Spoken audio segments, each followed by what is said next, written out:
Good afternoon. Good afternoon. Sounds great. Welcome to Barry. My name is Charlie Abelman. I'm the head of the Barry School. For some of you, I realize this is your first time here, so I really want to welcome you. Just to tell you a little bit about where you are, you're on a 45-acre campus. We have about 330 kids here on any given school day. In the summer, we serve about 850 students in the summer camp, and we train about 60 teachers a year as we're a registered institution of higher learning and train and certify Montessori teachers. So we have three parts of the organization, a lot going on. We are definitely interested in the future of learning. We are really happy to be part of this alliance. We've had a lot of wonderful opportunities on our campus with students looking at how our students have learned kitchen chemistry, all kinds of different subjects. We've benefited from their connection with the University of Maryland and apps that have been developed at UMD and working with them in classes here to see how students use them. So this alliance to us is really important. We really are happy you're here. This event came in being in part because of a tragic death of a staff member here who was really active in the alliance by the name of Tim Schaefer. And we've tried to put together an event that he would have loved, but equally one that we will all love.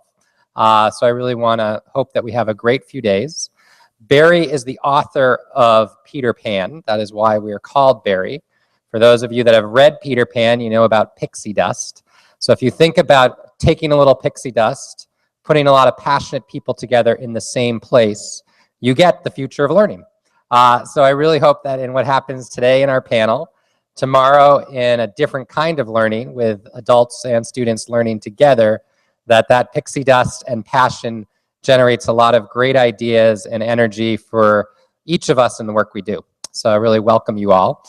I want to introduce Pat O'Shea, the Vice President of Research from the University of Maryland, and welcome him to Barry and let him welcome you all.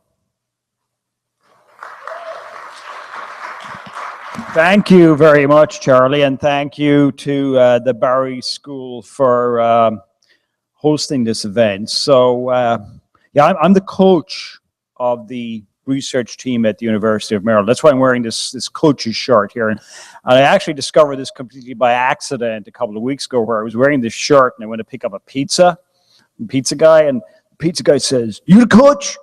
And I said, yeah. And he says, what team is this? It says research. What team is that? Because, you know, normally the coach's shirts say basketball, football, you know, something like this, right? Yeah, I'm the coach of the team that, you know, looks into the future. We try to help create a better future for people by figuring out how to house and heal and feed and fuel people in an advanced society that's safe, secure, and free. And the guy says, "Whoa, that's the best team on campus, man. You guys are much better than the football team." So, you know, I've been advertising myself as, you know, the coach of Team Maryland. And so our job is to invent and create a new future. And the Future of Information Alliance, led by our two coaches over here, Alison and Ira, plays a very important role for the university in terms of bringing together a transdisciplinary team of scholars and students that look into the future of all sorts of interesting issues and problems that we face. And so, you know, and key to this is convening groups like we have here that will think up new ideas. And the key is convening or visiting futurists like we have here. We've got Abdur and Dan, who are old hands, and Chris and Jack, who are a bit new. And, you know, Dan and I meet in all sorts of interesting places. And in a Washington, D.C. tradition, we actually met on the top floor of a parking garage in an undisclosed location to share our ideas for what we're going to do today. So, and, you know, we have a tremendous group of partners that you see listed up here, which provide funding and opportunities for all of us, and in particular, the Deutsch Foundation over there has been the underwriter for this program for the past 4 years. Without the money that Neil Didrikson and Jane Brown have provided, we wouldn't be able to do what we're doing. And so this kind of event where we have teamwork and competition is very important not just to the future of information, but also the future of learning. You know, the idea of a classroom lecture is so old school that, you know, we want ideas that are very novel and innovative. And there's a lot of room for innovation. You know, I think, in my opinion, the last positive technological innovation in education was the invention of the blackboard. I don't include PowerPoint as a positive technology innovation. When was the blackboard invented? 200 years ago at West Point Military Academy. It's much more recent than you might think.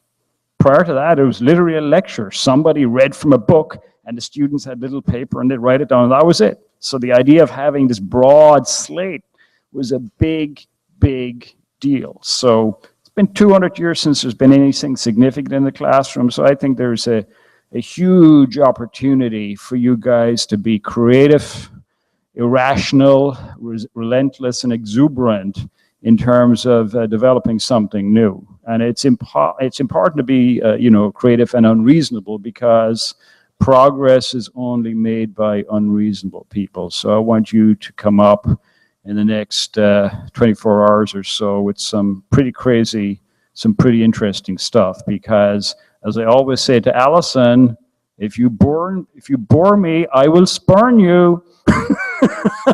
And I'm going to be a judge, so don't bore me. So good luck. And now I'm going to hand it over to Allison and Ira, our fearless leaders, who will introduce our visiting futurists and lead us through the rest of the evening. So thank you. Thanks, Matt. Thank you. All right.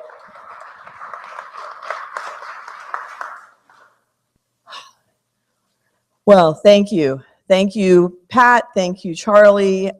Thank you all for being here. There are a number of people that are still on the way. Apparently, we heard about some fabulous traffic. And there are a number of people that actually will be joining us just tomorrow alone. But anyway, we are so excited. We are so excited that you are here, and we are all together for the beginning of this event, which is the inspiration. My name is Allison Druin, and I am Chief Futurist for the Division of Research. And I have the opportunity to work with a co-director of the Future of Information Alliance, who is one of the best there is, Ira Chenoy. Well, that's in case I forgot my name. So my name is Ira Chenoy. I'm capable of doing that. At the University of Maryland, I'm the Associate Dean at the Philip Merrill College of Journalism, and also Allison's co-director in the Future of Information Alliance. And as Pat said, it's an effort to bring people together from lots of different disciplines and lots of different walks of life, both on campus and off. And we love having the Barry School as one of our major partners. And I just want to point out, is Ann Rose in the room somewhere? Well, I don't know. She's out there. Anyway, Ann Rose is our managing director, who played a big role in this, and Tanya Lokut is, I think, in the back, over there, tweeting, who is our graduate assistant and director of our Seed Grant program. All right. Yeah, I do. All right. So this is a two-day event. Why? Because what we believe in is, with the Future of Information, it's not just about being inspired. It's about changing the world, and it's about changing the future. So today, we're going to hear from some amazing thinkers, some thought leaders in thinking about learning. And these are not people that are your traditional people that said, ooh, I have a PhD in education, or ooh, let's see, I've taught for 100 years in a school. These are people that are actually thinking about learning in very non-traditional ways and in very traditional ways. And they'll tell you a lot more about this. So from here, once we are totally inspired and excited, we're going to go downstairs, and there'll be a reception, and there you will meet many of our Future of Information Alliance partners. And our partners, this event could not be possible without our partners. And one of the things that our partners have told us is that how important shaping the future of learning is to each one of them. And so, in fact, this is one of the few events that we have had full participation by all of our partners in some way, whether it's been bringing in gifts to give to our winners, or giving gifts, we have wonderful people that are streaming back there from the National Park Service. We have people that have organized the actual content of what we've been working on. And so everything from the Library of Congress to National Geographic Society, National Park Service, the museum, all of these amazing partners have been working very hard to pull this together. And so that leads, and so tonight, we want you to talk to our partners downstairs. They'll show you what they've been doing, because that will also inspire you. There's also going to be food downstairs, by the way, okay? Yeah, I know, clap, go for it. Anyway, but but then tomorrow is going to be the competition. You've been inspired. Now it's time to come up with your ideas. And there will be team formation. There will be teams coming in already made. The teams we expect to be some kid-only teams, some adult-only teams, some kid and adult teams, whatever the case is. And we want you to think of all the amazing ideas you possibly can. And Ann Rose will tell you a lot more about that tomorrow as we kick off on the kinds of things you can do and the organization of the day. But it's going to be an exciting day, and we want you to stay the whole day. If you do, you're in a raffle, and you can win a Chromebook or a smartwatch. Yeah, and I see a few people going, yeah, that smartwatch is mine. Anyway, so I'm going to hand it back to Ira, and we are going to start by introducing these amazing futurists that are with us.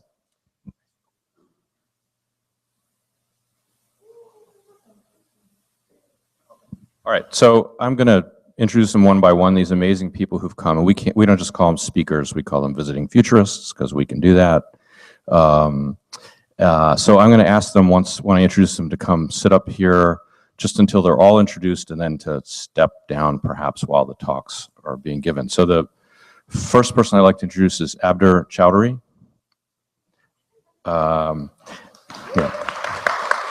And Abdur was one of our inaugural visiting futurists in 2011. He has a PhD from Illinois Institute of Technology. He's held positions at the Georgetown Computer Science Department and at University of Maryland's Institute for Systems Research. But in reality, he's a serial inventor, innovator, and entrepreneur.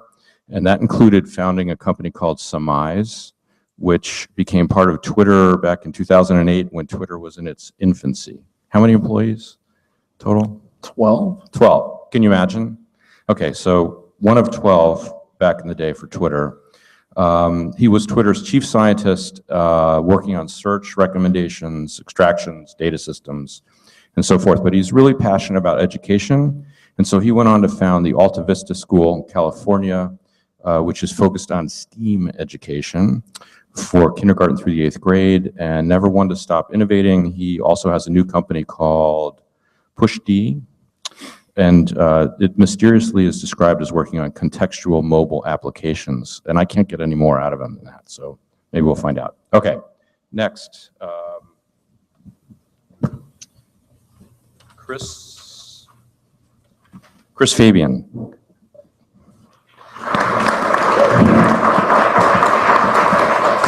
Chris is the Senior Advisor on Innovation to the Executive Director of UNICEF, which is the United Nations Children's Fund. He has the distinction of being our first visiting futurist ever to be selected by Time magazine for its list of 100 most influential people in the world. How does he exercise that influence? He does it by leading teams of hackers around the world to build and deploy technologies for children and communities in low infrastructure environments. And he's joined us here, he's just been back maybe about a month or so from Africa, where he's done amazing things, which I hope we'll hear a little bit about. Next is Jack Andraka.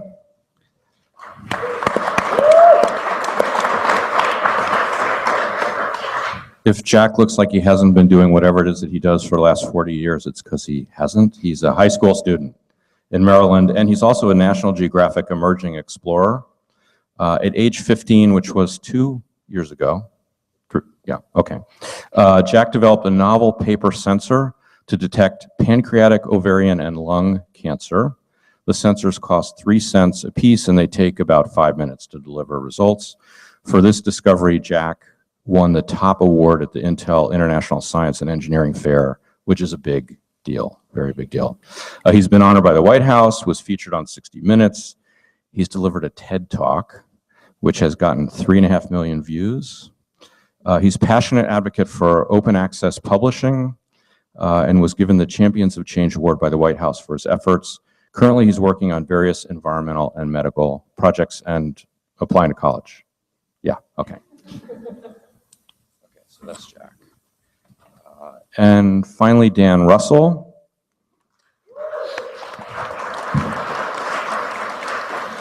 So Dan has this title at Google, the Uber Tech Lead for Search Quality and User Happiness, and we just call him the Director of User Happiness. He's also our futurist in residence, which he has been for several years, and he also took part in our very first, actually, even before we were the Future Information Alliance, when we were like the dream of being the Future Information Alliance, he headlined our program in 2010. And he comes back several times a year to be part of our programs. He has a PhD in computer science, and he says he specialized in artificial intelligence until he realized that magnifying human intelligence was his real passion. His blog, Search Research, and you can Google that, poses weekly research challenges for students and teachers. It's wonderful. And he has a free MOOC, or massive open online course, to teach research skills. It's called powersearchingwithgoogle.com, and it has just surpassed more than 500,000 students of all ages. Pretty amazing. I'm not sure Dan actually sleeps. He does say that he enjoys teaching, learning, running, and music, preferably all in one day. And I know, because I had breakfast with him fairly early this morning, and he had already, by that point, given a lecture in Brazil through the wonders of technology. So that's Dan. And then Allison, my buddy Allison, is going to be the moderator. And she is a professor at the University of Maryland's College of Information Studies, and has the cool title, as she told you, of Chief Futurist in the Division of Research. She was director of Maryland's Human-Computer Interaction Lab for 5 years, where she led an interdisciplinary lab of about 50 faculty, staff, and students. Her own research in the last 2 decades has focused on developing new technologies for children, with children as design partners.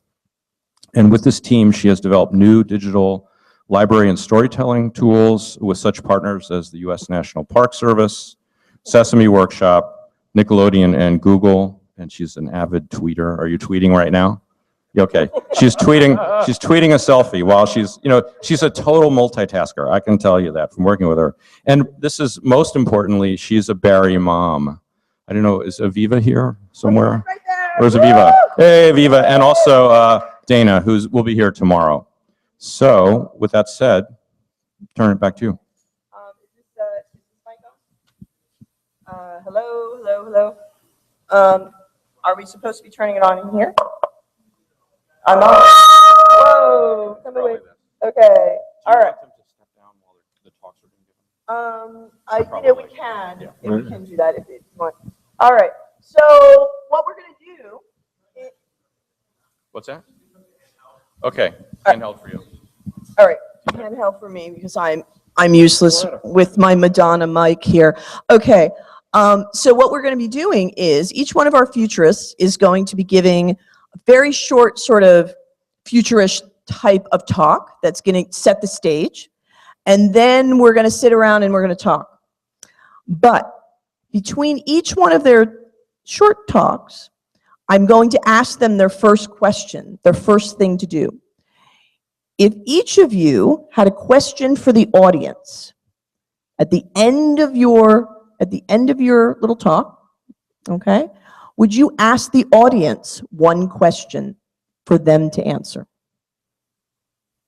Okay, so from your talk, what would you like to ask the audience? Got it? And now you can think about it.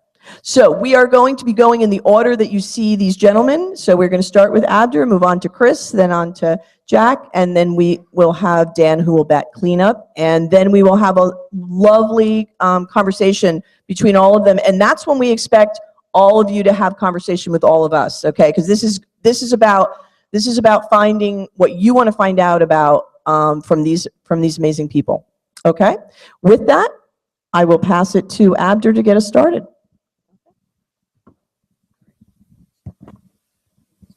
Are you guys gonna go sit down? You guys go sit? We're We're just gonna hang out. Oh, you can. Whatever. Kicking us off stage. Totally, I'm kicking you off stage.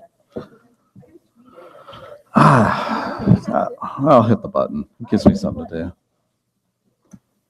Yeah. Hello. Hi. My name's Abdur. 5 years ago, I was stuck with a very difficult problem. Where was my daughter going to go to school? In San Francisco, the city asks you to put your daughter into the lottery and hope that she will go to a good school. And as a parent, I can stack rank everything in my life, and my child will be the last thing going into any lottery. We started looking at private schools and found either a very kind of antiquated education system in which kids sat at desks and didn't talk to each other, or complete mayhem and craziness in others. And me and my wife looked at each other and said, how can this be? How can the education the system be so broken and something that we all really depend on? In life, there are three things we can do with a problem. We can ignore it, we can complain about it, and we can fix it. And there are a bunch of problems in the world that I complain about, and there's a bunch I ignore. And my daughter's education was not one of those things that I could ignore at all.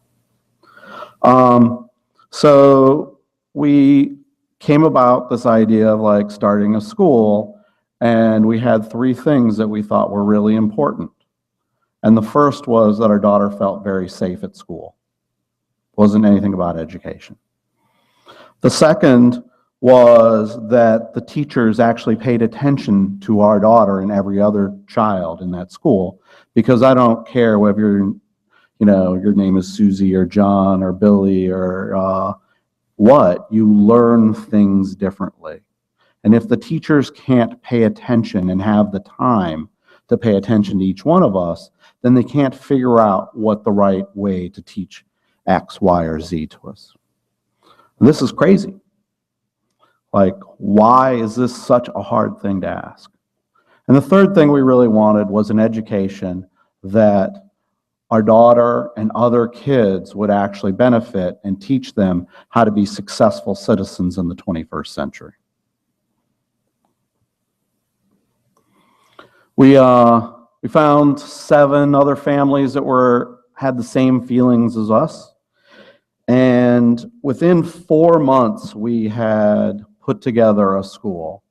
When I talked to someone on the San Francisco School Board, she told me that it was impossible to start a school that fast, and that the fastest you could do it was 2 years.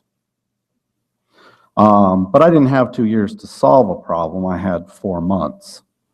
So we hired a couple teachers. We had a kindergarten and a first grade, and we had 7 kids.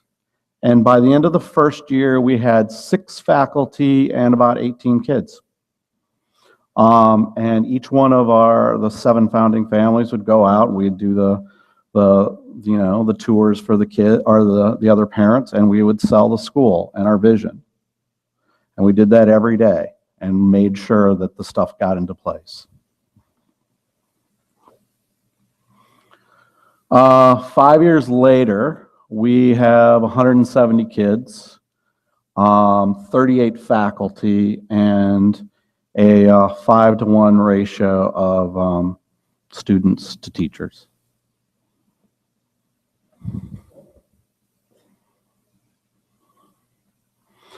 And so 5 years later, I kind of asked myself, how have we done on those three things that we wanted to do? A safe environment, focused instruction, and this education for the future. And the first two, I would say we've done extremely well. My daughter feels safe. The teachers are amazing, and they pay attention to her and are constantly helping. And I see that not only with my own daughter, but other kids and other families. But none of us really know what this education for the future is. So let's kind of like talk about that.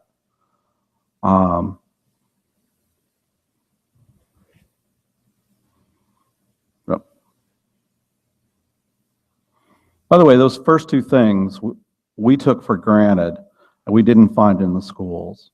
This is ever more becoming something for only the privileged.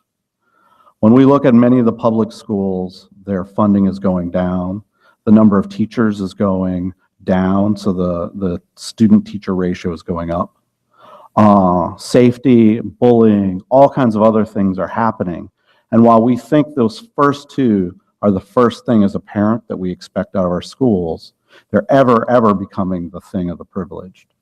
When you start to look at education around the world, from India, it's just not even physically possible for them to build the buildings fast enough to educate everyone in a manner in which me and my wife thought was the best thing.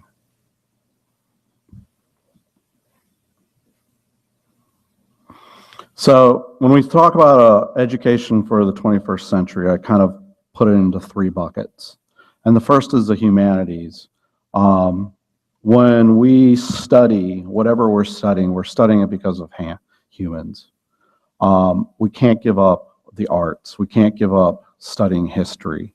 We can't give up studying other people.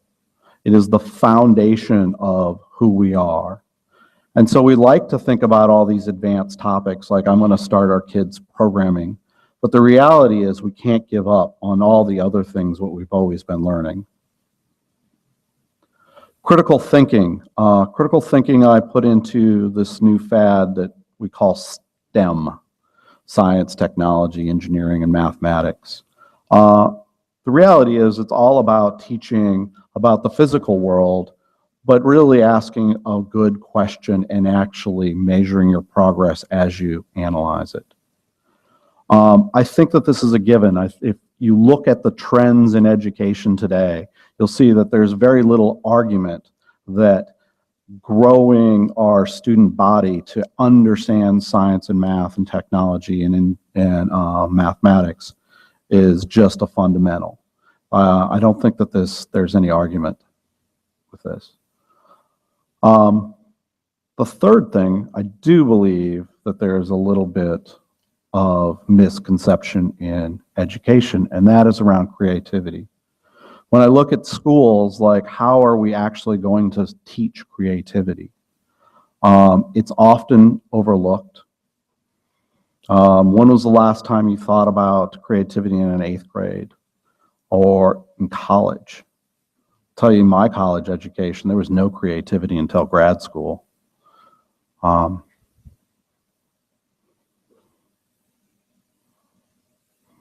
There's a guy named Sir Kenneth Robinson. Yeah, you guys heard of him? Yeah, he's big into this creativity. He has this question that he asks. He says, okay, he uses the paperclip as an example.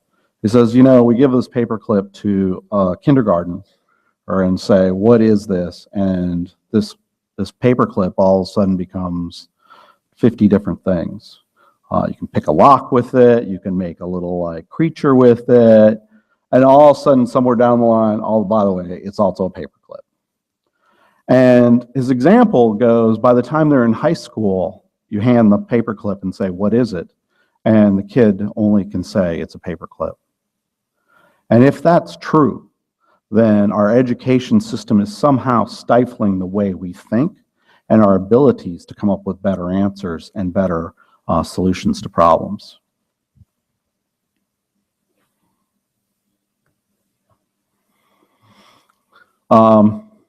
one of my favorite artists, a guy named Alexander Calder, for a while in his career would literally show up to each exhibit of his work with a ball of wire. And the people would be like, where is your art? And he would sit down and say, well, I'll make it. Don't worry, it'll be here. And he would take it in his little pliers and he would make these amazing 3D sculptures. Some of them are very straightforward. Others that I didn't put up here, you could only see if you shed light on it, because then the image would actually form.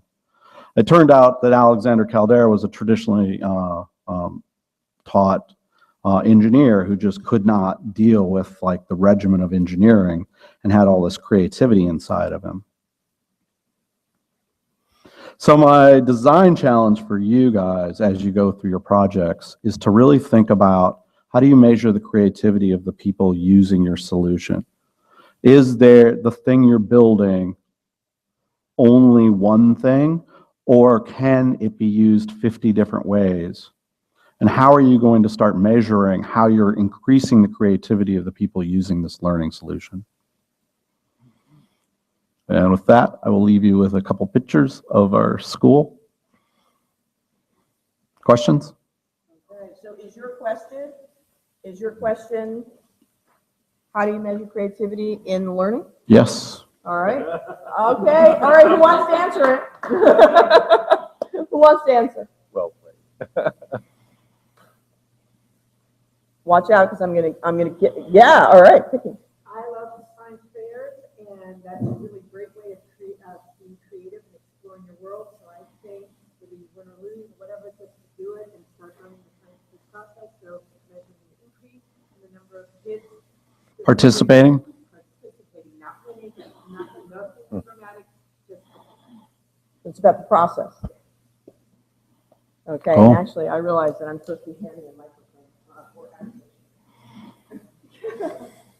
Okay. Any other answers? Oh, back here. Okay. All right. And then I'm going to ask our next futurists to come up and yeah. Thank you for the nice talk. And I think you can never increase the creativity in children. I think what is more important is not killing it. So children already have it, but school is actually killing it. So that's the killing part is problem, not raising part is the problem. So I think that's a good point. Yeah. I think it's a good point. Mhm. But I also would throw out, since we've never really tried to increase it, it's unclear that we can't go that direction as well. Yes. So I think one problem in school that is killing creativity is the fixed rubric that teachers are using to grade children's work. So nowadays, I think it's related to the problem you mentioned, that the reduced teacher to student ratio. So nowadays, teacher has too many students, so they have to rely on the fixed rubric to grade the children. So, and when we think about the reduced teacher to student ratio, then it's because of the funding. And now we think about, oh, America is one of the richest country in the world, and why we have a funding problem in our education.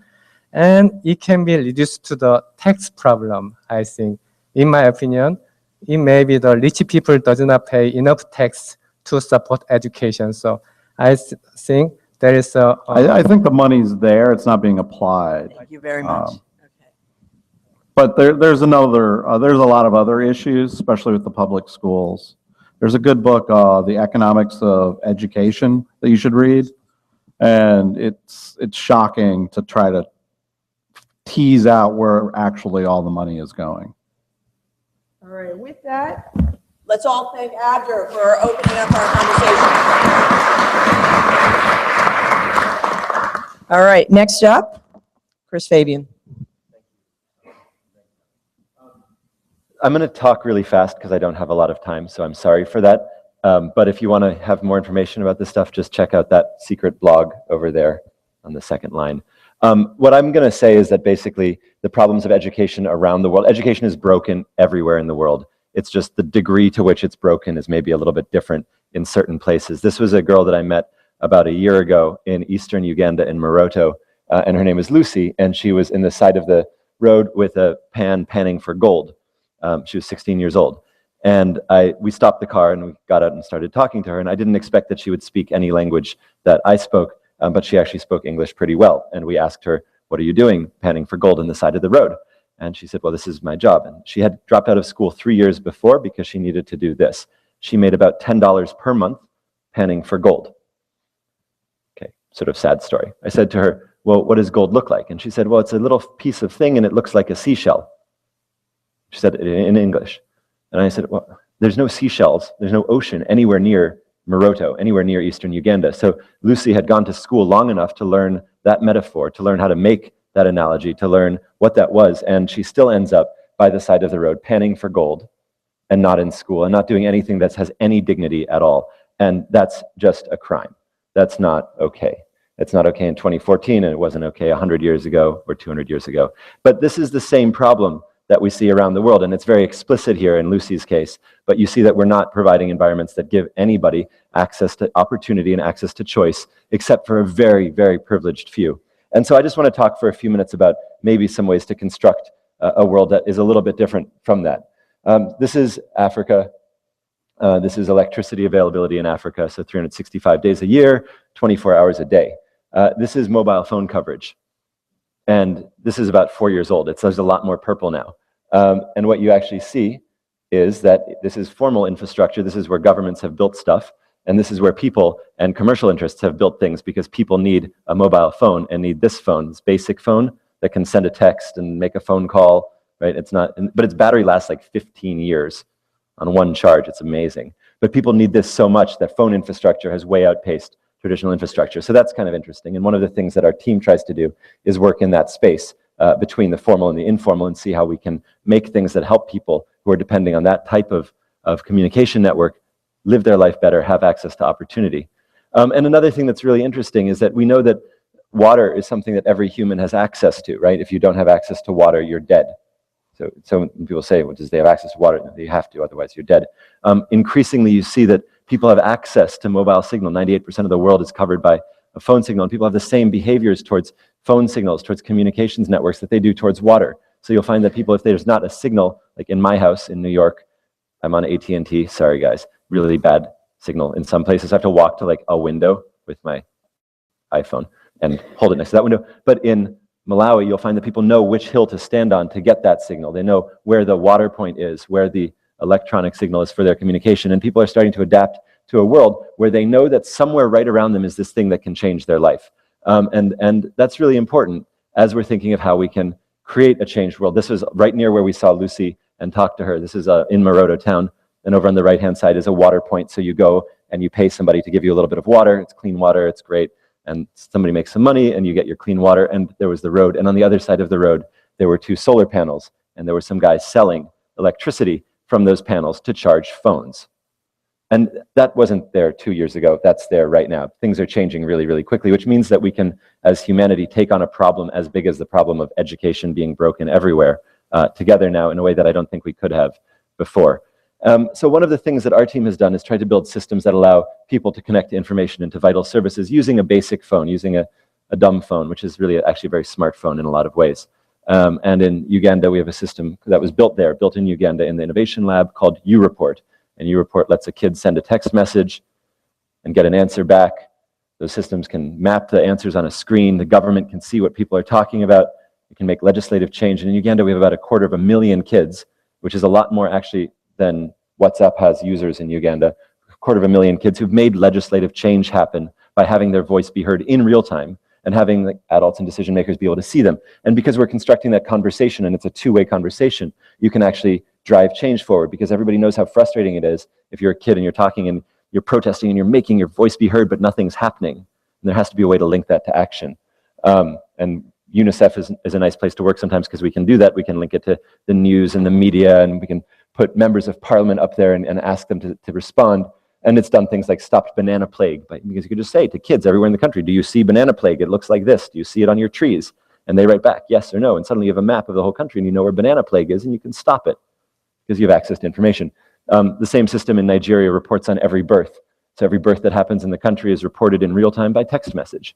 It's not rocket science, it's not genius, it's very, very simple. But in a country like Nigeria, which is the most populous country in Africa, the question of where people are being born and what type of services you need to provide in what place is vital to that government and to the people who need those services. So sometimes a very simple solution can actually be an answer to a very complex problem.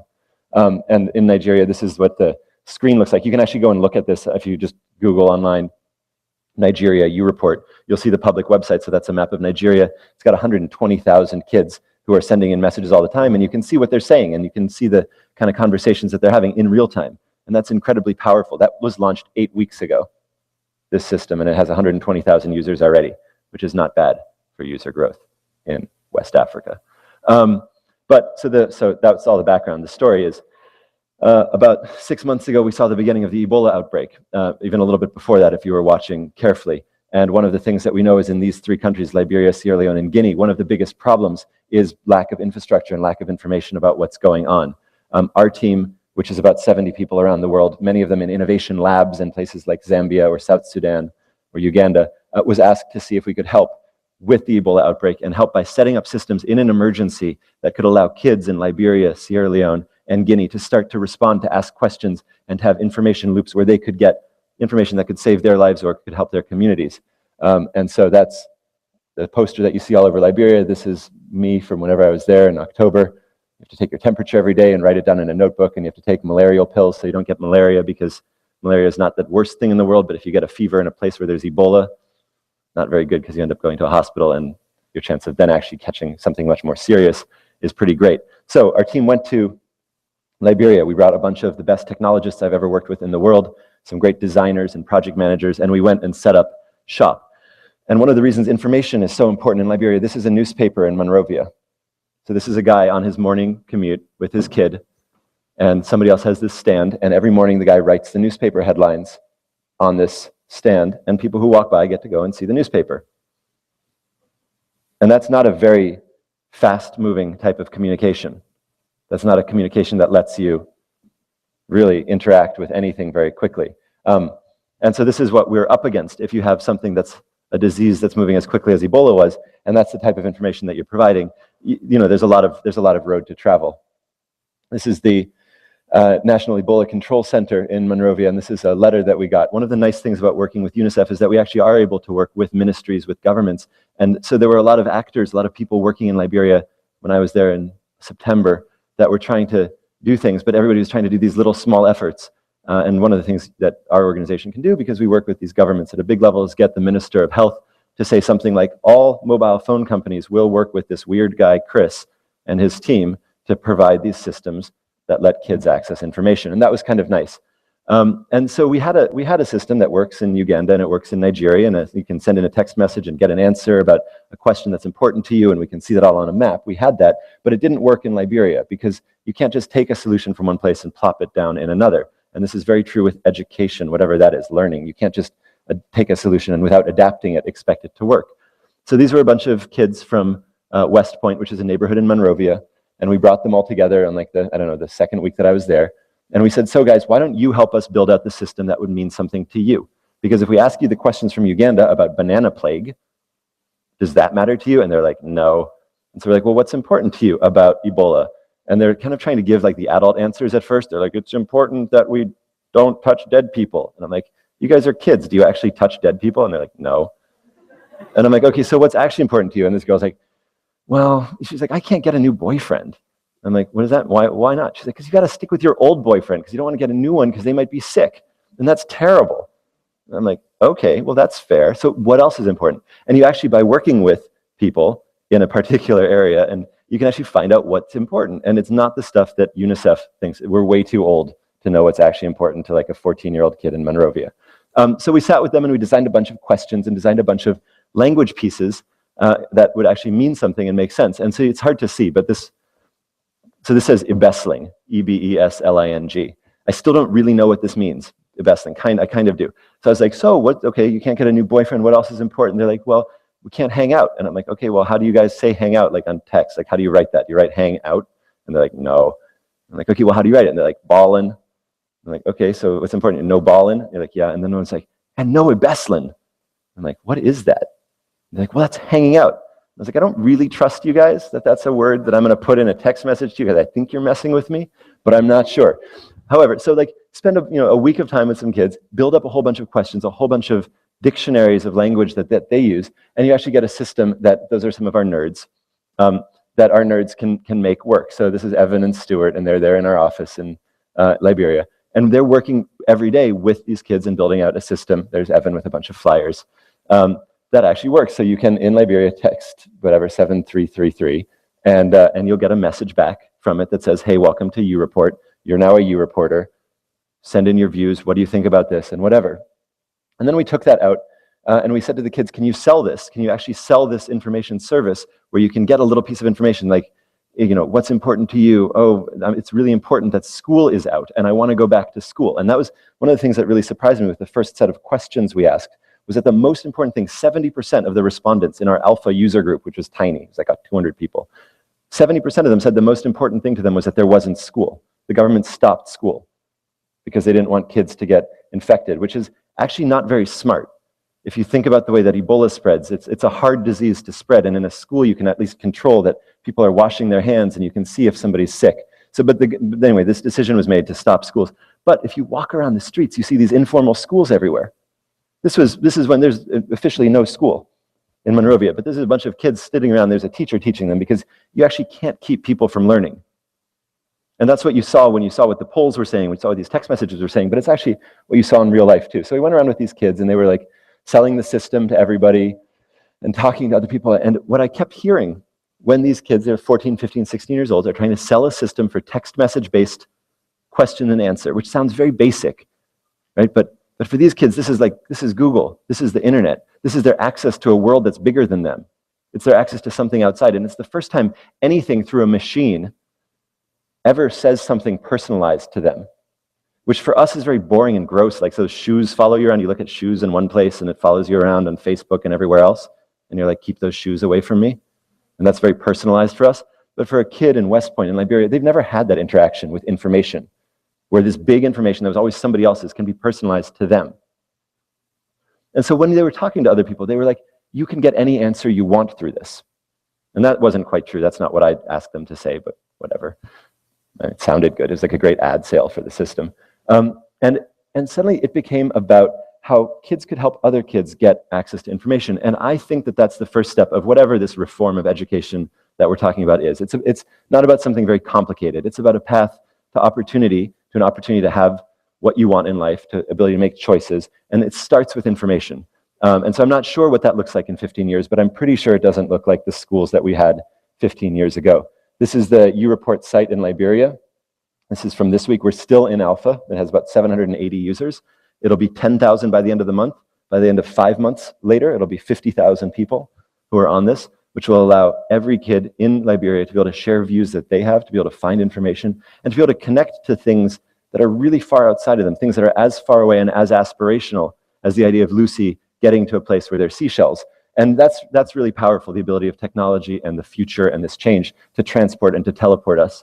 So thank you very much for listening to that.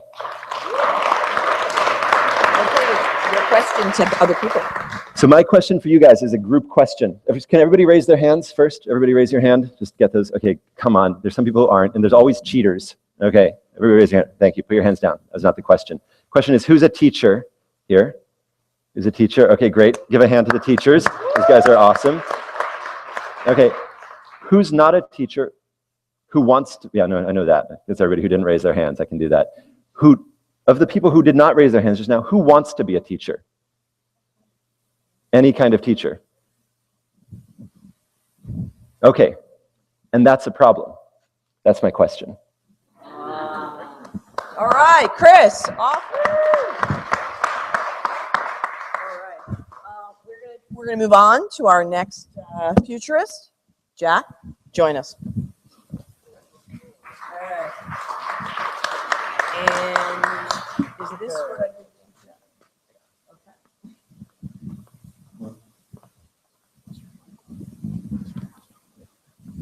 All right. Is the microphone on? Yeah. Okay. Just speak a little bit louder.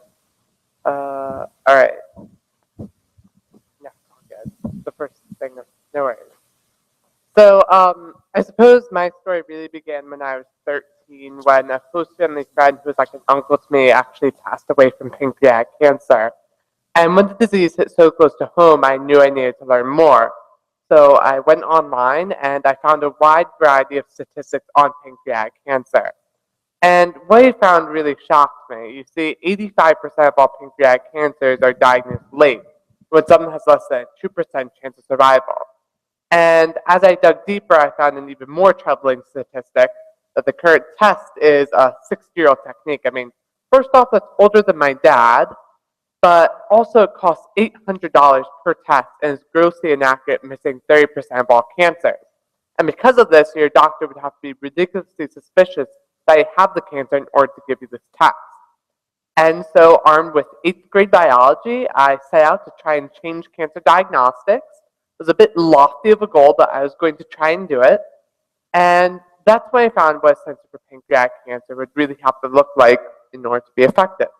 It would have to be inexpensive, rapid, simple, sensitive, selective, and minimally invasive.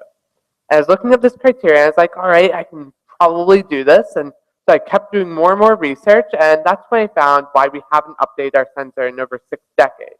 And that's because when we're looking for the cancers, we're looking at your bloodstream, particularly these variations in protein levels. And while this sounds really straightforward, it's anything but. You see, you have these liters and liters of blood that's already abundant in all these different proteins, and you're looking for this tiny change in this tiny amount of protein. It's next to impossible. It's like trying to find a needle in a stack of nearly identical needles. However, undeterred due to my teenage optimism, or how some people label it, complete and utter ignorance of the entire field, I continued on and I found a database of over 8,000 proteins of these that are found in your bloodstream when you have these cancers. And I went through literally every single one. It was my summer break. I had nothing else to do. And on the 4,000th try, I found one protein that could work. And the name of this protein was called mesothelin. And it's just your ordinary run-of-the-mill type protein, unless, of course, you have pancreatic, ovarian, or lung cancer, in which case it's found at these very high levels in your bloodstream. But also, the key is that it's found in the earliest stages of the disease, when someone has close to 100% chance of survival. So if you could detect this protein, then you could theoretically detect the cancer in the earliest stage when patient survival was at its best. And then my kind of breakthrough moment on how to detect this came in my high school biology class. Pretty unlikely place for a breakthrough. It was pretty much the stifler of innovation for me, particularly with my biology teacher. And I'd actually snuck in an article on what are called single-walled carbon nanotubes. And these are these long, thin tubes of carbon that are an atom thick, and they're 1/50,000th the diameter of a single strand of your hair. So they're extremely small, and they have these amazing properties. They're kind of like the superheroes in material science. For example, they're stronger than steel and conduct electricity better than copper. So I was reading all about these properties, and that's when we were learning about antibodies, which are essentially like a lock and key. They only react to one specific protein. And I was just sitting there when all of a sudden this idea hit me. You could combine these two concepts, and what you end up with is a carbon substance that only reacts to one specific protein. But also, due to the amazing properties of these nanotubes, it'll actually change how electricity flows through the substance based on how much this protein is present. And thus you can detect pancreatic cancer using just a ohm meter you steal from your dad. And then in order to make these, it's actually pretty simple. It's like making chocolate chip cookies. And so I chose to use paper to make my sensors because I need to support these networks of nanotubes. And all you do is you take some water, you pour in some nanotubes, add some antibodies, mix it up, take some paper, dip it, dry it, and then you can detect cancer. And it's a bit more complicated than that, but that's the general idea of it. And then I realized, well, I'm probably going to need a lab to do this research. And so I continued on, and I was like, all right, me and my brother had done some pretty crazy stuff, like we landed my poor mother on the FBI watch list because we ordered some sketchy supplies, or we cultured E. coli and cholera where we make sandwiches, but fortunately the CDC did not have to be called in. But I was going to need a lab, or like cancer cells for Christmas. So I continued on, and I emailed 200 different professors asking them, can I please work in your lab? And I got 199 rejections. And I realized some professors aren't nearly as nice as those glowing profile pictures make them seem. For example, they'd like rip apart my entire procedure, but it was all good. I finally got one positive response from Dr. Anirban Mahecha at Johns Hopkins University. I go through this hour-long interrogation about my project where we price at some sort of Guinness Book of World Records for how many postdocs and other people you can stuff in a 9-foot by 9-foot room. The answer was 30. But then I started doing my research, and just as soon as I started, I realized how hopeless I was at doing cancer research. The first day, it's like, culture some cancer cells, and it's pretty simple. You transfer fluid from one flask to another flask. I sneezed in my second flask. And I would proceed to like trip and fall and break my cells or blow them up in the centrifuge. I was hopeless. But one thing that I learned is that this beginner mindset kind of happened in my favor because I could look at things in this different light. And finally, after 7 months of like bungling every single scientific procedure, I finally ended up with one small paper sensor that costs 3 cents and takes 5 minutes to run. This makes it 168 times faster, over 26,000 times less expensive, and over 400 times more sensitive than our conventional methods of detection. It also can detect the cancer in the earliest stage when someone has close to 100% chance of survival, and so far has over 90% accuracy at detecting the cancer. Now, you might be wondering why I told you this story, and the reason is I faced a lot of adversity in this. I got told no by my parents, I got told no by my biology teacher, I even got told no by 199 professors. But the greatest difficulty that I faced wasn't one of someone telling me no, but rather an entire industry telling me no. And that industry was scientific journals. And what happens is we have these things called scientific paywalls, where you have to cough up $35 per article in order to get access to this article and read it. And this exponentially increases the cost of research for young researchers, particularly people like me. And what we've created is this very fundamental disconnect between the general public and science, and really youth in science, where we have all these big STEM initiatives saying we need more kids interested in STEM. But then when a Katy Perry single costs 99 cents and a seminal science article costs $35, that's a bit of a mixed message. And this isn't just a problem for 15-year-old cancer researchers, this is a problem for everyone. You see, recently Harvard University released a statement to its faculty and students saying we simply can't afford to continue paying for these subscriptions, they become too expensive. Now, what does it say about the world of academic publishing, the flow of information, and the accessibility of knowledge when Harvard University, the richest academic institution in the world, can't afford to continue paying for its subscriptions? By having these paywalls, we've created this very fundamental hierarchy in terms of knowledge, where at the top we have the knowledge elite, where we have these big name institutions and universities that can afford every single one of these subscriptions. But even here we have a bit of a stratification. At the very top we have all those big name institutions like MIT, Stanford, and Harvard that have multi-billion-dollar endowments that can afford every single article. But then lower down on the tier, we have state-run institutions that don't have as large of an endowment and thus can't afford the same articles. So what we're saying is the top 10 universities can all teach calculus and above, whilst everyone else is relegated to simply algebra. And then below these big name institutions are the knowledge middle class, people like you or me. We can afford a few of these articles here and there, but we can't really afford all of them. And so we're limited in our ability to do research. And then is the true underbelly of this knowledge economy, and that's the knowledge underclass, where we essentially have 5.5 billion people, 85% of the world's population lacks access to scientific information and lives in knowledge poverty.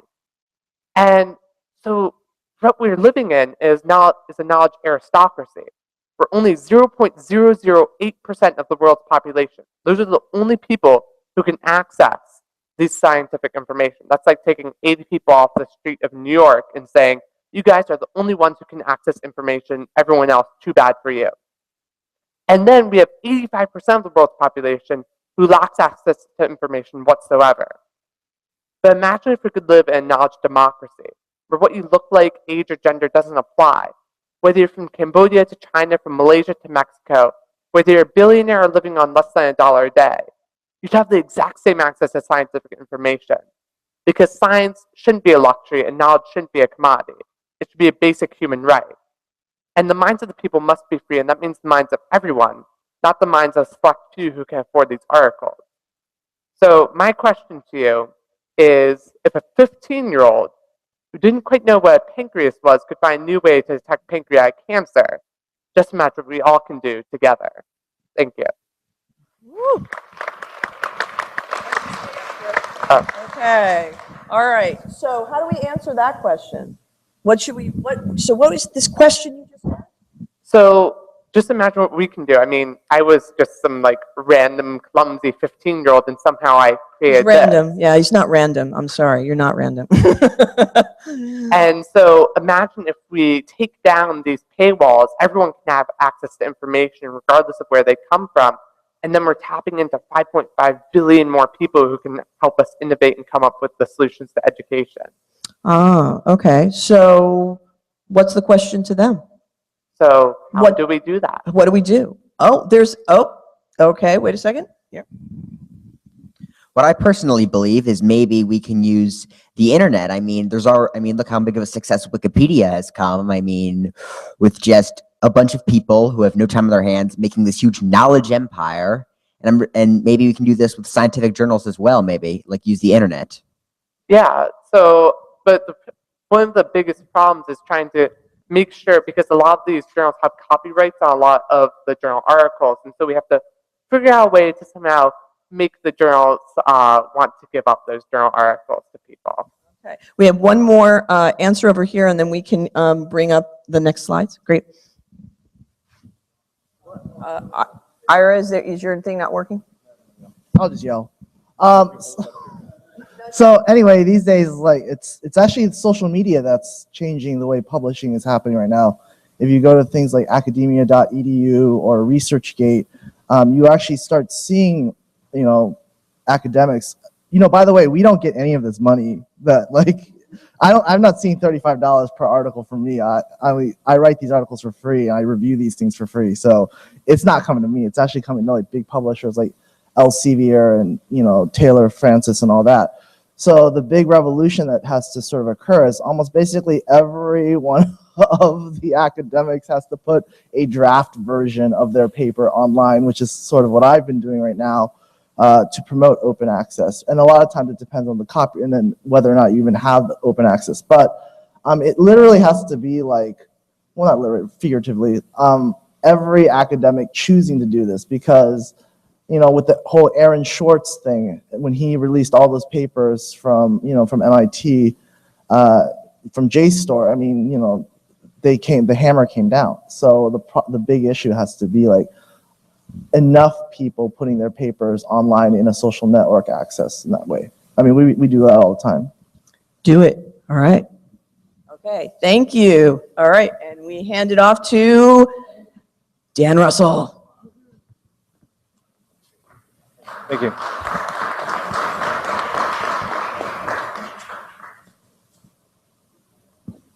I'm going to change the mood lighting a little bit.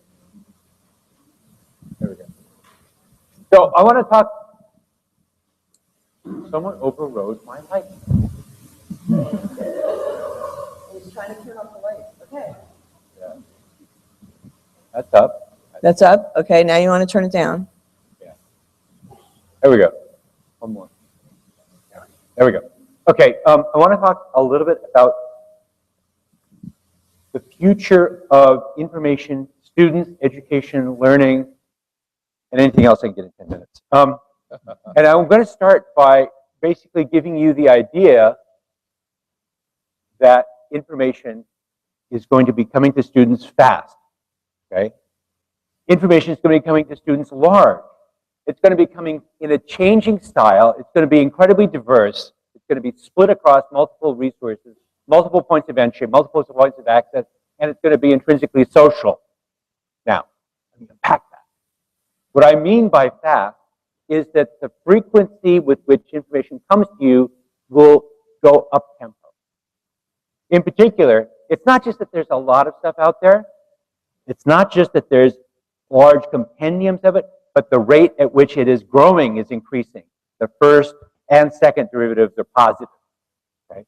So it's not just that there's a Library of Congress being added to the internet every week.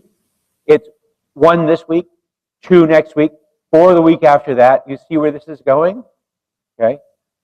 It's speeding up. For example, YouTube now has 100 hours of content being uploaded to it every minute. What that means is that you can look at a lot of funny cat videos, or you can go and watch how to do urologic surgery procedures. I have a friend who puts up urology surgery procedures and then goes and teaches those methods in Africa and discovers they're already doing them because they've learned them from his YouTube videos. That's phenomenal. That's speeding up because he's not the only guy doing it. We also see that there's a lot of stuff out there. And what's interesting about this is when you start to write down the different kinds of media that are being produced, the different kinds of genres that are being produced, what's happening? I can keep listing page after page of new genres. How many of you know about Snapchat? Everybody under the age of 20 does, right? Snapchat is a genre that didn't exist a couple of months ago, right? Now, of course, you can send money via Snapchat. The kinds of genres are exploding. They're recombining. We're getting more and more genres every day. In fact, we're now living in a time of exploding genres. Think about that. It's not just indexing the traditional scholarly journals or the papers or the books. It's indexing things like Vine. Okay? If you don't know what a Vine is, ask the kid next to you. Okay? Information is also increasingly fast and large. What I mean by large is large in scope, large in scale. We as an industry are building new tools to support all these new genres, these new fast information kinds, all this stuff that's coming out. Just my company alone is building new products every single day. So what's happening is that we're doing things like Google Earth, where if you think about it, you sit on your desktop or from your phone, you can look at any spot on the planet. That's a large amount of information. Now, unless you think that's a large amount of information, consider this. If we look at a picture of Las Vegas, this is from 1950. This is available on Google Earth, again, on your phone, in your pocket. You can go back to 1950. Did you know we have the whole planet multiple times over? 1950, currently. You can have a time lapse of the planet. If you want, we can layer clouds and weather in real time. It's large, it's fast, it's yours. We can look at things like Public Data Explorer for information about the counties and unemployment rates in Maryland. We can do that for any state in the United States. You can upload your own data sets. Put up a couple of gigabytes of, for example, disease and birth rates in Africa. You can visualize it. So can the rest of the world. So what's happening is that we're having large amounts of information that's coming to you as a student, and it's changing constantly. This is an interesting part of the new frontier for education and for students. What I mean by that is if you look at a classical, traditional information resource like the card catalog, you already knew things like what that little thing there did, right? Continue to the next card. You learned that, and then that interface didn't change for, decades, centuries, right? But now we live in a world where I can do a query like this. What are the official languages of South Africa? And you see that downward pointing chevron? We built that into the UI a couple months ago, and it allows you to get additional information. You click on that, and all of a sudden you can see all the languages. But you have to know that. You, the student, you, the teacher, you, the consumer, you, the parent, have to know that this interface is changing. It's not static. Card catalogs change once a century, right? This changes weekly. So all of a sudden, we live in a world where you can walk in the Stanford campus, take a photograph, and say, what is that? And it will tell you, that's Hoover Tower, there's the website. If you don't know that's possible, you can't use the knowledge in the web to its fullest extent. We also live in a world where information and attention is massively split. You know what I mean. It's like this, right? Everybody has multiple ways of getting access to information. So if you're a teacher and your students are not staying awake in the dark, you are failing because they live in a world where they can do that. They don't need to get it from your lips. on a Sunday afternoon over a boring television channel, right? I mean, they can actually go to SparkNotes or whatever and read the summary of the textbook without actually having to read the textbook. You see what I mean? All of a sudden, we have a massive split in the possibilities for attention, for where you get information, and we see when people look at web pages where their eyes go. This is important because one of the skills you have to learn in a changing, large, rapid, and split world is how to read information that's coming to you in this form. So here, for example, we can see resources like Stack Overflow. If you don't know about Stack Overflow, you need to go find out right now. Okay? Stack Overflow, or the Overflow family of QA sites, allows you to pose questions. This is interesting because this is fast, rapid, changing all the time, and very, very deep. Okay? The new world for education is also going to be intrinsically social. By that I mean, all of a sudden, like in the Stack Exchange genre of social QA sites, people can get together. So here's a site, Open Study. You can find a study buddy at 3 a.m. in Liberia, right? Or in South Africa, or in Australia, to sit down and study, say, physics with you. You can do this and find other people. There are other sites like this. There's another one. You can go find people to help you find how to do leather working or insect management in, say, Central California. You see what's happening? We now have technology to allow students to work together or to work in large classes. One of the tenets of education has always been the small, personalized attention. Well, there's an interesting phenomenon that happens. So when I teach my MOOCs, I have 100,000 people show up. Okay, luckily not all in one space, right? And I thought when I ran a class with 100,000 students, I'd be in real trouble. I'd be swamped with email from all my students. But that's not what happens. What happens is that we have a forum where people can pose questions like this. When can we see assignment number 2? And I don't have to answer it because other students, face it, if you have 100,000 students in your class, someone's awake, right? Even at 3 a.m. And you see what happens. 1 minute later, another student answers the question. Or like this one, student asks the question, and the answer comes back in Arabic. So I thought that was interesting. So I contacted that student and said, what's the story? He said, I know the asker is a native Arabic speaker. I thought I'd answer him in a language he understood. This changes the way we learn. We know that social learning is deeply important. All of a sudden, now we have a social fabric of hundreds of thousands of students. The cross-cultural opportunities here are fascinating and deep. We can ask impossible questions because all of a sudden, all the images we know are starting to be tagged. You can do where is that? And Google can find it for you because it's been tagged by the hundreds and thousands and millions of people. We can ask this kind of question. Is this picture of sharks swimming through the downtown streets of New Jersey fake or real? And we can start to rely on our peers and our friends throughout the network because, as Hemingway says, every man should have a built-in crap detector, and crap is detected by the consensus of opinion. But we need to know how to negotiate that. So we've got a lot of opportunities here, and I want to give you a thought that there's a vast amount of stuff out there. If only you have the initiative to go get it. You as a student, you as a teacher have to recognize this stuff is possible and out there. Khan Academy is right. You can learn anything. We need to become very self-aware of what we can do. We as students, we as teachers. It's also coming to you fast.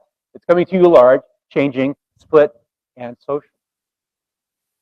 Now, think about this. Students and teachers will persist in their relationship because teachers are not going to be replaced by solely online resources. Wikipedia is great, Google is great. The teacher has a special relationship to the student. This is an important thing. In particular, I want to give you a nice example to close here with. Teachers are the magic that bridges the gap between ignorance and knowledge. I'll give you an example. Here I'm going to show you a few cards. Now I want you to look at this because I'm going to do a magic trick for you. I want you to pick a card. Okay, you got it? Look at it. Hold it in your mind. I'm going to make your card disappear. It worked, didn't it? Right. Why did it work? This is where teachers come in. I'm going to tell you how it works. The reason it worked is because, let's back up one slide. Now notice, they all changed. Right? Question, why didn't you notice that? Because nobody told you that was going to be important. So the magic of what teachers do is to illuminate what to pay attention to, how to motivate, how to be intrinsically interested in your own deep education. I think the education future is really, as Alvin Toffler says, it's not those who cannot read and write, but the future, tomorrow's illiterate will be those who cannot learn, unlearn, and relearn. Relearning is key. Thank you very much. So my question to you, I've learned, my question to you is, what have you had to relearn in the past 6 months? You want lights? I want lights. I want lights. Okay, so what have you had to relearn in the last? There you go. I've learned division. Okay, you had to learn it for the first time. Trust me, you're going to relearn it. Okay. Very good. Hi, thank you very much for your talk. What I had to relearn is actually a new way to learn new languages. I learned how to speak French when I was 2 years old, and now I'm learning to speak Turkish, which is totally different, just on the YouTube. So it's like more demanding and more like I need to concentrate more, but it's very worth it. Thank you. So relearning language, that's good. Okay, over here. Yeah. I think you're just going to, where? I had to relearn the Rubik's Cube. My 10-year-old was taking one apart this morning. I told him he was doing it wrong and that there was another way to do it, and he explained to me how this was a new kind of design and he was taking it apart so he could figure out how to put it back together. Nice. Okay, one last one. Otherwise, we're going to ask Dan to join us up here. All right, thank you, Dan. Woo. Thank you.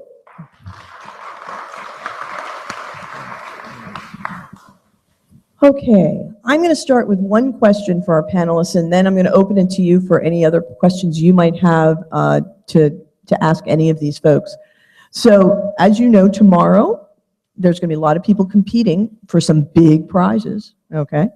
And so I want to know. Now, granted, okay, Abdur, you're a judge, so man, you can't join anybody else's team. I'm sorry. Okay, I know. But if you were on a team, what would you build? What would you create? Okay, and same thing for all of you, all right? Anybody? Start. Anybody? Oh man, none of these people are winning tomorrow, big time. So the competition is to design something in education? Anything that you think will shape the future of learning. And the key word there is not learning, but shaping. Because it's about the process of learning, the change in learning. How are we going to help people shape and change learning? Okay, you win. Well, the shape of knowledge is interesting because. Oh, you can hear him? Okay. Yeah. All right. The shape of knowledge is interesting. So when you're a student, one of the harder things to learn is how the bits of stuff you learn connect. How is what I learned in 6th grade relevant to what I learned in 8th grade? And what is what I learned in 8th grade relevant to my career, to my work and day to day? And so I think it'd be interesting to sort of take the stuff that's out there on the table and to figure out how does the map of what I know now, say long division and synthetic division and various things, how do they link together? Do they link together at all? Maybe they don't, in which case I'd like to know that. Or is there a way to make a map of the concepts and skills space using the widgets we've got as a way of saying, here, Ellison, this is what I know. And you would look at that and say, oh dear, we need to work here, right? So it's a way to express the structure of my knowledge. Wow. All right, anybody else? Okay, good. So I think one thing that's interesting to me is that we can now download information into our brain, kind of like I had to learn how to tie a bow tie a year ago. Anyway, it was embarrassing. And I did it on YouTube. I watched a video. I watched it like 3 times. I learned how to tie a bow tie. It took me 15 minutes. So I just downloaded it. And I can do that with other stuff, and you're doing it with Turkish, right? I would like to see a map also. I'd like something that shows what information you can download like that. What's the stuff that's learnable that way, and what stuff that you need some other things to help you learn. Because if I could know that, I could very easily start spending some of my time learning that stuff that I can just download and like, blah, blah, blah, blah, and then start figuring out who I need to talk to for the things that I know I need people around me for the other stuff. So it's also kind of a mapping tool-ish. Okay. One thing that I'd want to see is make something with social media that actually makes you want to use these tools for learning that they put on social media. So for example, we see all these things like, oh, this is the next breaking thing in education is with social media, but like I'm a kid, I try it and it's just not that entertaining. So I go back to like doing whatever I was before. And so I'd really love to find a way that we could add a social aspect that's really compelling to the learning, and such that people could connect and learn together. But also, for example, it'd be really cool if you could make it such that kids would be able to collaborate on like solving world problems together. Okay, Abner? Just have fun. No one said fun. Fun. There you go. Okay.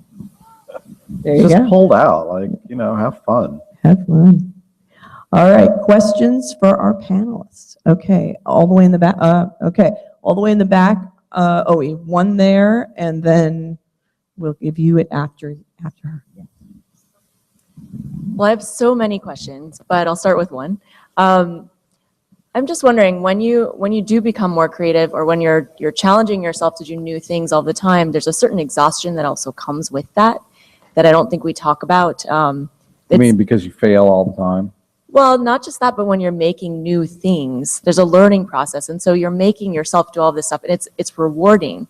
But I'm wondering if any of you have ever found that, and how you balance that out with the other side of it, which is not being unchallenged, but also being grounded in the reality that's around you. I'm not grounded. No? Okay. So Well, for what it's worth, if you have any response. Dan is grounded. I have an answer to that, or at least my experience. The moments when I'm most creative, I mean, it's kind of commonplace to say it's when you're in the flow state, when things are moving easily. How do you get into the flow state? I hate to say this, you got to practice. Basically, you're in a flow state and you're most creative when you have all the fundamentals well in hand. So I play the piano, and sometimes I can sit there and struggle and work through, and I do the scales and I do the whole bit, right? That's fine. I am most creative when I am competent at the things I need to be able to do, and I don't have to think about them. They're autonomous, right? If they're automatic behaviors, then all of a sudden I can start to work at a different level. Same thing is true of coding, right? If I have to look up every stupid little function, you can't be creative, right? Same thing is true with, say, spreadsheets. If you have to look up every stupid little function and formatting thing, you're not going to be creative. Once you get over that hump and you've got the skills to be able to execute smoothly, then you can start to innovate. I have 2 questions.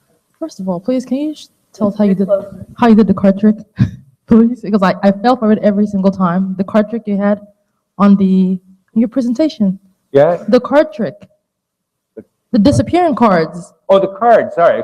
Yes. Yes. What about it? I want to know how you did it, because every single time I fell for it, and I refuse to concede to that. So that's question number 1. I'll show you real quick. I'll show you. Every card changes between the 2 slides. So the reason that trick works is you don't memorize all of the cards.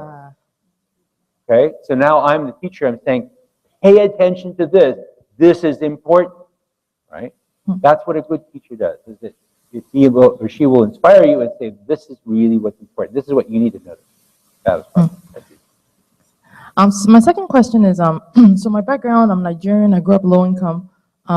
It's pretty easy to be creative if you have resources, if you have parents that have money, if you have good schools. If you come from a place where you don't really have those kinds of resources, some decisions I've made in my life are things that I didn't really want to do it. For example, I started college in Nigeria as an engineering student. I always loved computer science. My first programming class was probably 7th, 6th grade, and I knew I wanted to start writing code somewhere. But as a computer scientist in Nigeria, a woman, you're not going to make any money. Nobody was hiring people for that. So I started an engineering course.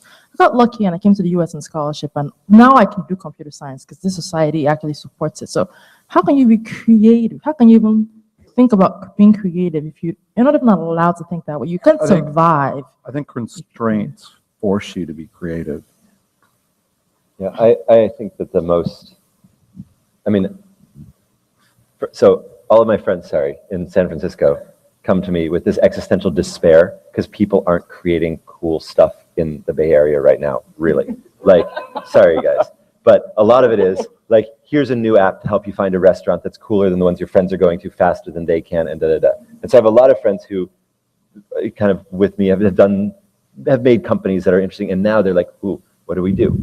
The problems that we're dealing with in an ultra resourced environment just aren't that big and aren't that interesting. And there's some exceptions, but there's a feeling on that. And on the other hand, you go to Zambia, go to Lusaka, and you look at what people in this innovation lab are doing there, or in Burundi, where 3% of people have access to electricity, and you see the most creative problem solving I've ever seen in my life.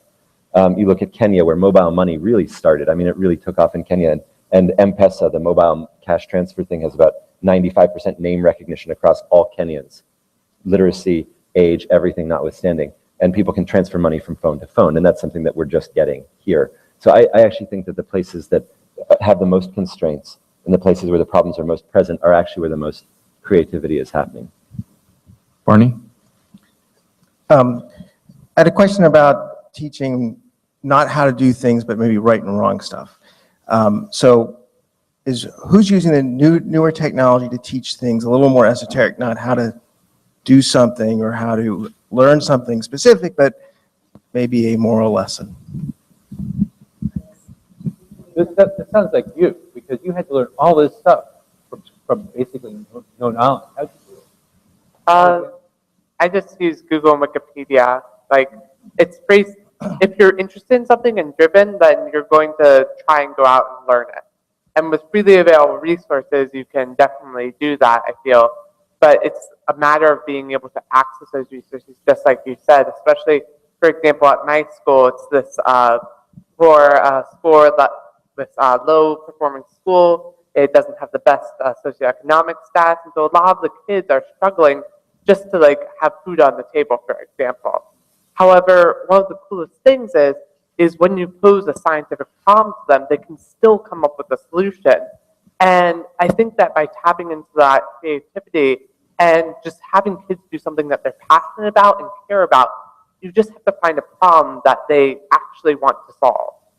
I also do think that there's a set of problems that are very easy to teach right now with the technology that we have, like how to tie a bow tie or how to cook something or some basic mathematical stuff.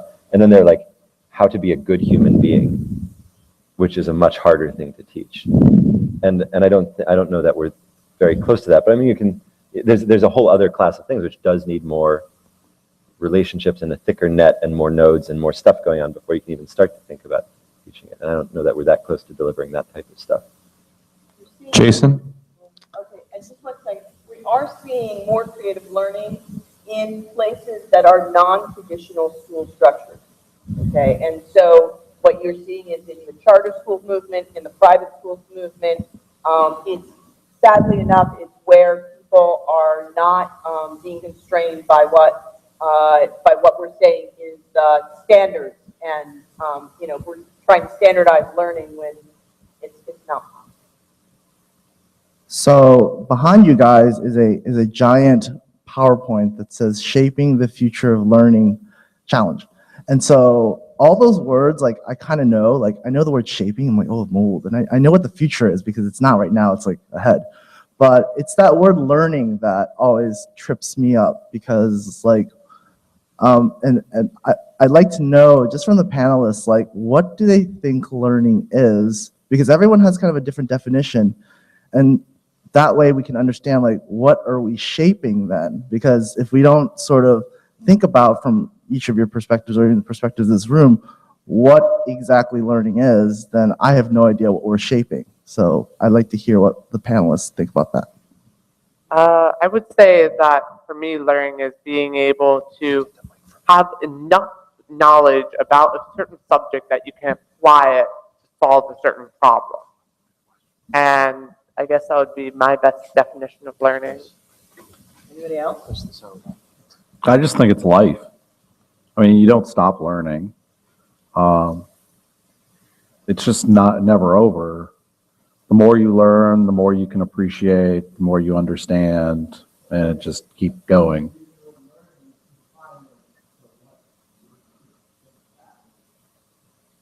Well, I would proffer that it's the acquisition of skills and knowledge in service of doing whatever activity you're trying to, whatever you're interested in, whatever you're trying to get done.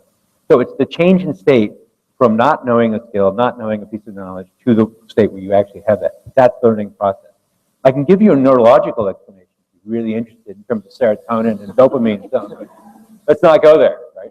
But the problem, I think, is that 20 years ago, learning was very different to what it is now. Like a Renaissance man or woman was somebody who had like a lot of books on the bookshelf behind them and could like tell you about Homer and take the Odyssey off and point you to the thing in Greek. And now a Renaissance man or woman is somebody who can search faster than you can.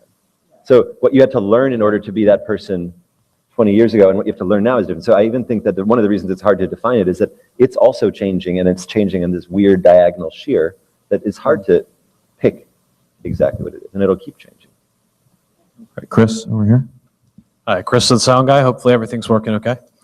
My question is actually, how do you keep people engaged? How do you find what people are passionate about? What is the best way of just keeping them interested, keeping them on the hook so that they learn it, they use their full potential by, being really interested in it? I think that, at least from my experience, because it's now science fair season at my school, and I have to help all the kids on their science fair project. But what I've seen is that, at least for kids, they intuitively gravitate towards what they are interested in.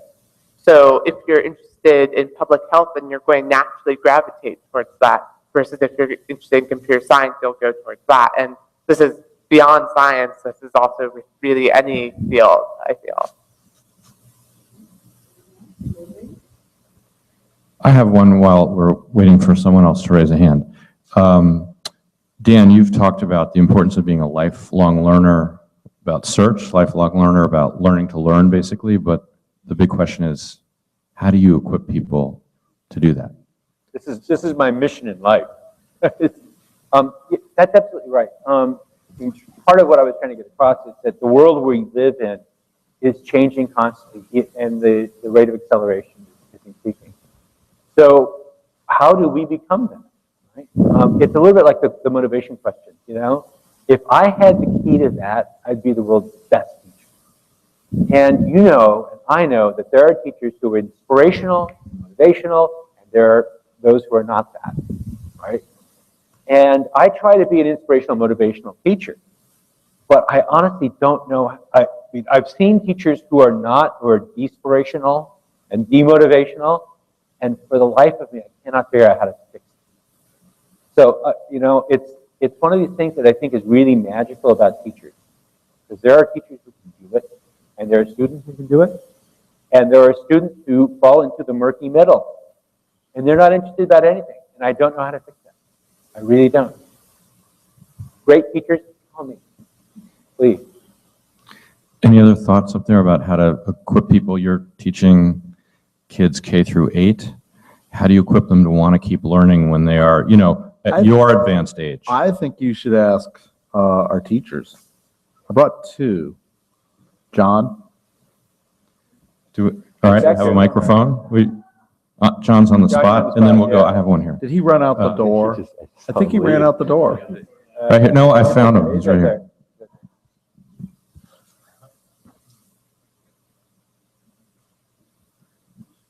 I think I would say actually just asking lots of questions. I mean, I listen to my students. If you listen to them, you can hear things that they will, you can hear their passions. You can kind of figure out what they're interested in and kind of go along with that and be able to, I don't know, keep asking questions. And I mean, I keep asking questions until they reveal things that they are interested in. So their passions do kind of bubble up to the surface. I'm not sure.